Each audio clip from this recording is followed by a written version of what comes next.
keessatti illee qura'aana maqaa aaminaa jedhamuuniin barreessitanii akkana bareechitanii nama dhaastan badhaasni kun hedduu namatti qaaliidha. Rabbii sanarraa haa jaallatu, hedduu galatooma. Ammoo sagantaa kana kan dhiyeessitan wallahi waan jee galateeffadhurra qabu. Ammoo jazaakallahu khairan isinillee hanga akkan gammadanii du'aayis ni kadhadha.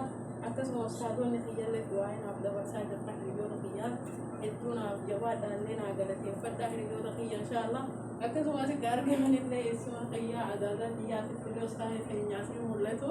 hedduu gammadee jira wallahi mufaajaa addaati maashaallah waan namni kunamaa fi dhiyeessiniin dhiyeessitanii galatooma gammadee jira hedduu isin galateeffataa wajazakallahu khairan wassalaamu alaikum.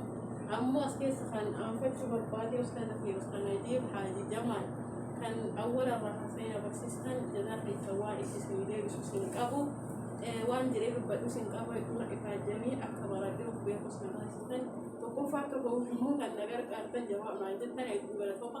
akkasuma immoo sheera keenya keesseefuu aadam yeroo hundaa kan nama dhaabbattan jawaa bakka beekas naan jettanii jajjabeessan hedduu galatooma isin jedhaa jazaakallahu khairan asuma keessa hunda keessa hiriyoota fi kan nama dhaabbattan isin barbaachuu barbaada.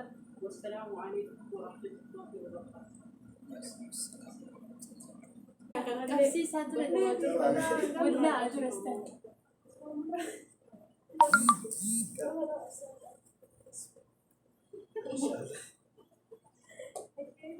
Masyaallah tabarakallah. Ega subhanallah. Jazakallahu khairan. Wa mi'an kana rabbi islami. Apa ini kapan dia ni?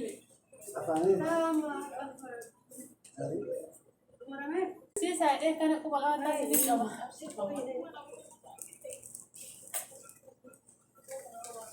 Kami nak sama. Tay, sino may yakap na nagado? Tay, ang mudam. Ano